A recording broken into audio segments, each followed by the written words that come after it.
This recording allows you to organize your facts into a logical argument by using the 3 rules of paragraph structure. Now, so often I'm confronted by postgraduate writing which looks like this.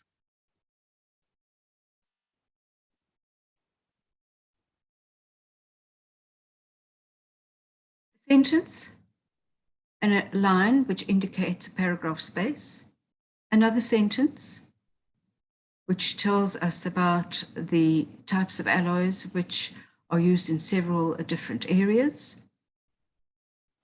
Then it talks about impurities of platinums and that they can lead to strengthening or weakening of the material, and that these chemical elements or impurities can be brought in by the ore deposits or by technological processes or whatever. Now, these are different ideas. They are statements, but they're not actually telling me why these sentences are included in the scientific writing. So this is what the paragraph is all about: how to organize your thoughts into a logical unit so you can transfer these thoughts onto paper so that your reader can understand what you're trying to say and what you're thinking. Now, if you go onto the internet and asked to define a paragraph in Google, it has many, many different definitions. But the one that I'm going to use is this one down here. And in this next slide, I have enlarged it. And a paragraph by definition, in this definition, is a distinct passage of writing which is unified by an idea or topic. So a distinct passage of writing. The paragraph rule is each paragraph must have at least 3 sentences in logical order. It can have more, but it can't have less than 3 sentences. There is an introductory or topic sentence, which is the first sentence, a qualifying or supporting sentence, which is the second or more sentences, and a final winding up or concluding sentence to summarize what has been said in that paragraph. Now, your topic sentence is usually the first sentence. It introduces the topic and contains key words explicit to the topic and the paragraph which is going to enlarge upon the topic. And I have as an example, a fairly silly example. It's about rats and how they've managed to survive. But the paragraph is not about the rats. The paragraph is how they have managed to survive. So those are the key words.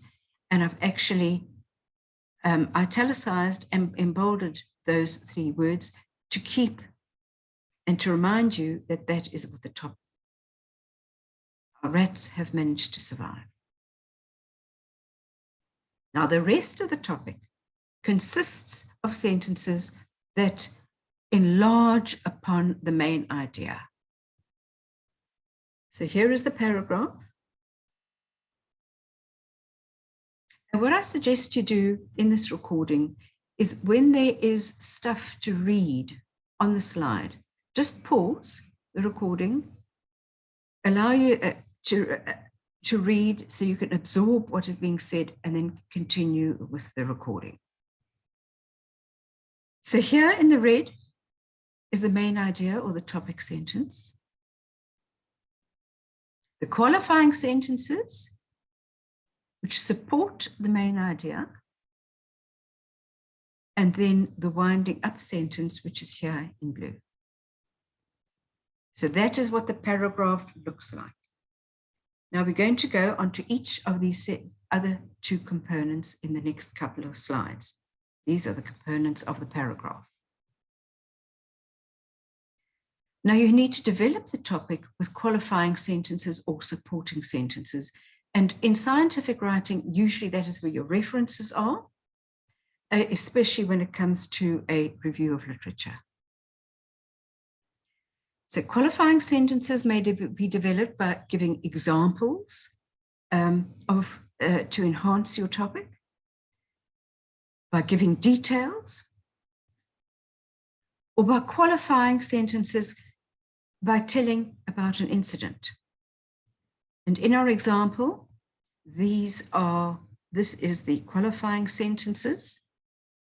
And you can see they have given examples by poisoning, trapping, fumigating, flooding, and by telling of an incident where even in the atomic bomb tests in the Pacific, these were unable to kill rats. And remember I said the topic of the sentence was how indestructible the rats are. And these are the examples of how one has tried to kill them, but it hasn't worked. Those are the key words.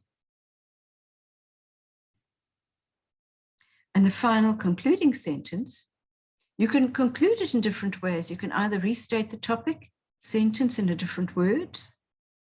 You can summarize or clinch the point made in the paragraph. You can summarize the paragraph, what you've said briefly. Or it can be your own take on the issue.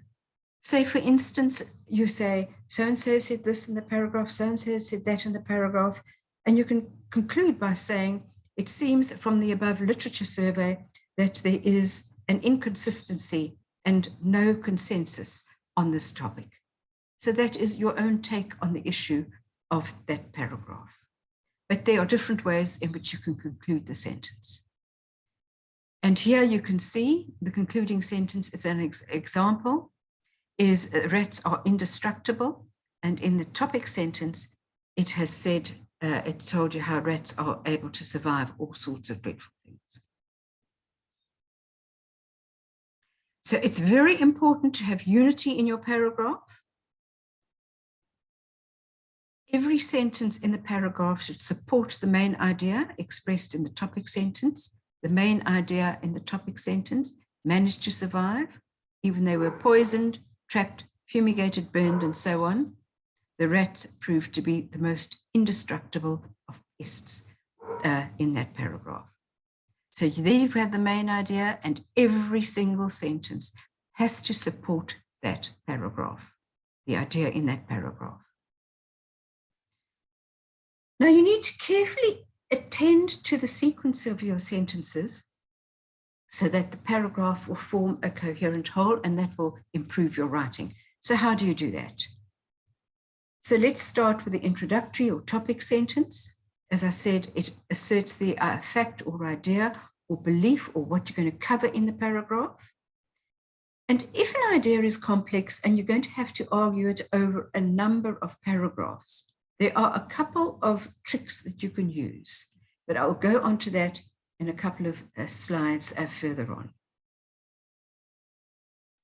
So what you need to do in order to make sure that your topic sentence is talking about what you want to do within that paragraph is you must evaluate the idea by identifying and keeping track of your topic sentences as you go through from one paragraph to the next and as you look within your paragraph. Check your focus by asking yourself, what point am I making in this paragraph? And how does this paragraph relate to the whole subject? That's the topic sentence, the introductory sentence. The qualifying sentences give supporting facts or data.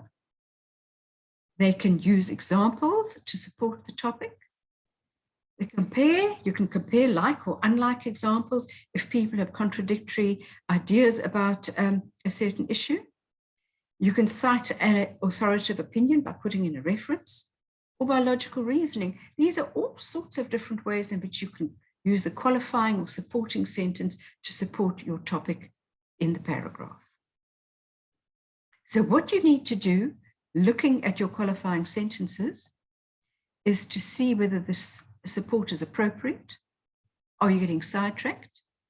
Have you actually written a qualifying sentence or sentences in that section? And finally, the concluding sentence, where you wind up what you've said in the paragraph.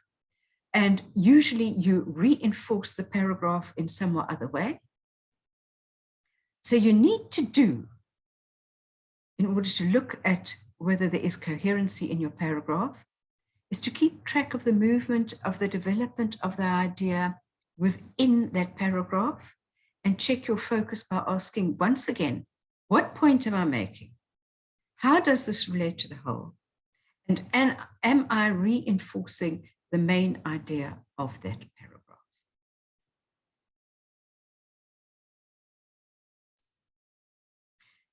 Now, if an idea is complex, the topic sentence may be argued over several paragraphs, and then what you use in order to make your paragraphs into a coherent whole is you use linking techniques. The linking techniques introduce the next paragraph and the next idea in your section that you are arguing. So here is our paragraph example. But because we are going to now move on to the next idea within that section, you do what you use is using linking techniques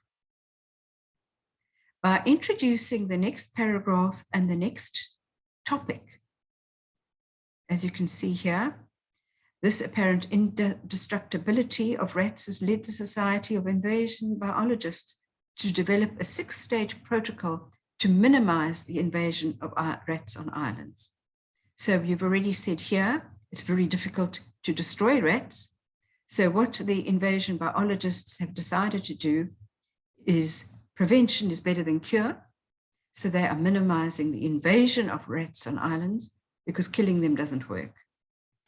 And then what you say here in this last sentence, the SIB protocol is enlarged upon in the following paragraph.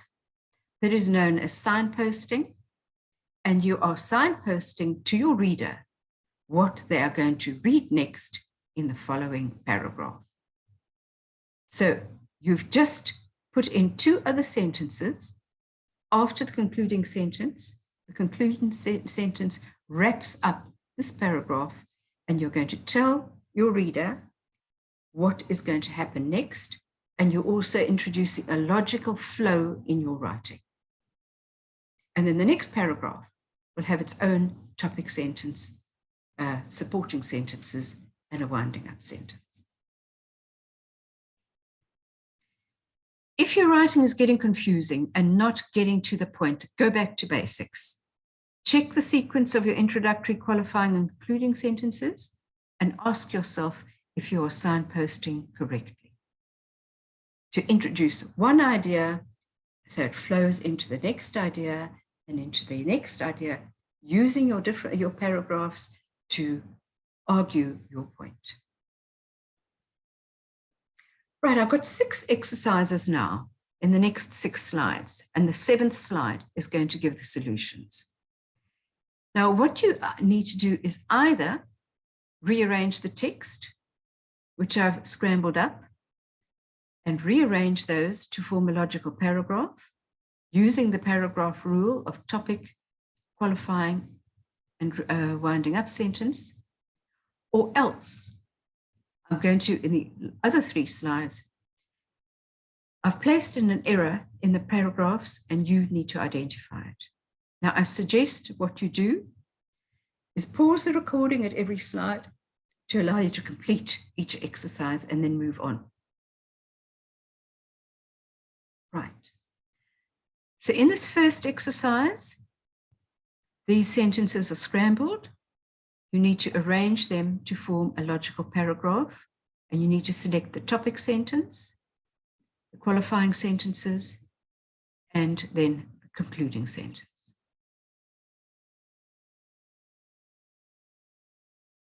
The same thing with heat affected, this paragraph on heat affected zone.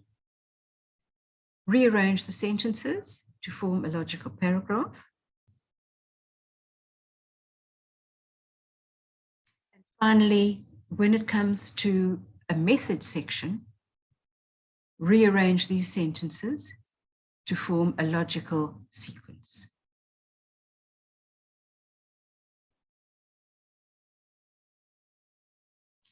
These next 3 slides all ask you what is wrong with this paragraph. So identify what the problem is with this first paragraph,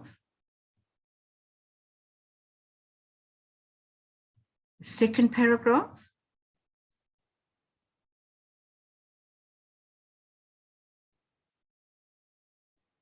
and this third paragraph.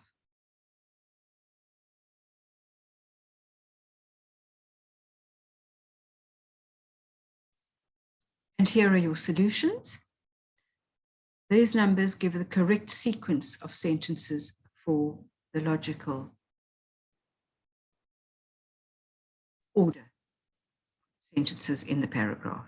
And of course, here are the solutions to the other 3 paragraphs. So, in summary,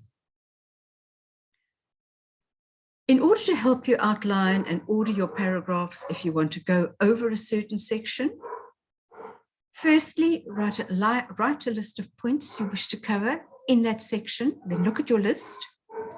Are any of these actually more than 1 point? Are any of them the same point?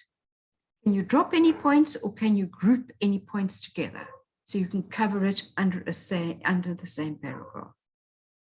Then you need to work out if they are in the right order logically to make a coherent ordering of your paragraphs. Then write a paragraph at each point, starting with a topic sentence for each point you wish to make. Keywords go into your topic sentence to explain what the paragraph is about. Elaborate or define the sentences in your qualifying sentence. You can illustrate or provide evidence, whatever it is to qualify and support your topic sentence. Then in your winding up sentence or concluding sentence, you revert to the main point or the clarification of it or the summing up of it. Remember, 1 idea per paragraph, and a paragraph cannot have less than 3 sentences. And to go back to the first slide that I had, where you can see typical postgraduate writing, and I hope it is now evident to you that these statements do not a paragraph make. They're just statements which have been taken out of people's writing, or they are your thoughts, but they do not make a coherent story in your writing. Thank you. Remember that complexity of thought does not lead to impenetrability of expression.